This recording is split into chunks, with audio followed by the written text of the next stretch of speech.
தொடர்ந்து இது பற்றி பேசுவதற்காக இணைகிறார் பத்திரிகையாளர் பிரியன். வணக்கம் சார். வணக்கம். நேற்று அதிமுக மற்றும் பாஜக கூட்டணி உறுதிப்படியா தெரிவித்ததாக அமைச்சர் தெரிவித்த பார்த்திருப்பீங்கன்னு நினைக்கிறேன்.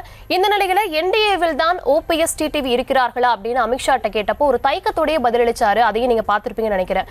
ஒருவேளை அதிமுக தலைமையிலான கூட்டணியில ஓபிஎஸ் டிடிவி சேர்க்கப்படலைன்னா அவங்க நிலைமை எப்படி இருக்கும்? இந்த கூட்டணி குறித்து உங்களுடைய முதற்கட்ட தகவல் என்ன? அதாவது டிடிவியாவது முதல்ல இருந்தே கொஞ்சம் ஓரளவுக்கு பாஜகவோட நெருக்கமா இல்லாம கொஞ்சம் தனியாவே அரசியலை நடத்திட்டு வந்தாரு. இப்போ கடைசியா 24 தேர்தலுக்கு பிறகு அவர் கிட்டத்தட்ட பாஜகவோட நெருக்கத்தை காமிச்சாரு.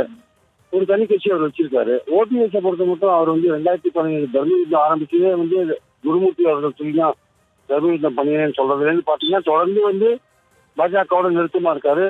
அதே மாதிரி ராமநாதபுரத்துல போட்டி போட்டாரு. பாஜக ஆதரவோட போட்டி போட்டாரு. ரொம்ப நெருக்கமா இருக்காரு. ஈரோடு கிழக்குல பாஜக சொல்லி போட்டியிடாம நிறுத்திட்டாரு. இந்த மாதிரி பல இடங்கள்ல பாஜகவோட அனுசரணையா இருந்தாரு ஓபிஎஸ். அப்படிப்பட்ட ஓபிஎஸ் அவர் நிச்சயமா பாஜக நமக்கு கை கொடுக்கும். அவர் எடப்பாடியோட அவரோட அந்த கருத்து மோதல் அல்லது அவரை விலக்கி வச்சிருக்கிற ஒரு விஷயம் இன்னும் கோர்ட்ல இருக்கிற ஒரு விஷயமா இருக்கு. அவர் தன்னை ஒருங்கிணைப்பாளராக தான் நீடிக்கிறேன் என்று தொடர்ந்து சொல்லிக் கொண்டிருக்கிறார். இந்த சூழல்ல எடப்பாடி அவரை ஏற்றுக்கொள்ள ரெடியா இல்ல. அதே சமயம் பாஜகவும் ஓபிஎஸ் கைவிட ரெடியா இல்ல. ஆனால் எடப்பாடி அவர்கள் ரொம்ப தெளிவாக இந்திய கூட்டணியில அவரை நீங்க சேர்த்துக்காது உங்க இஷ்டம்.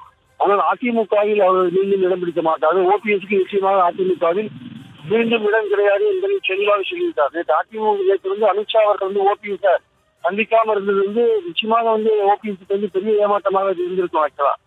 கிட்டத்தட்ட நேற்று பேசும்போது அமித்ஷா சொன்ன ஒரு விஷயம் என்னன்னா, மற்ற ஓபிஎஸ் சேர்த்துக்கிறத பத்தி சொன்ன போது மற்ற கட்சிகளின் உள் விஷயங்கள்ல நாங்கள் தலையிடுறதுன்னு சொல்லிட்டார்.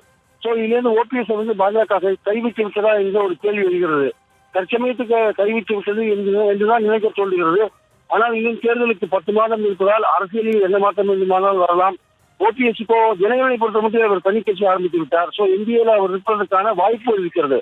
அதே சமயம் ஓபிஎஸ் எந்த இடத்துல எப்படி அகாமடேட் பண்றது இந்த விஷயத்தை முடிவெடுக்க முடியாமல் அதை நிறுத்தி வைத்திருக்கிறார்கள். பாஜக இன்னும் சில மாதங்களில் அதை பற்றி ஒரு முடிவெடுக்கும். ஆனால் தற்சமயத்துக்கு அவரை கைவிட்டிருக்கிறார்கள் என்பதுதான் உண்மை.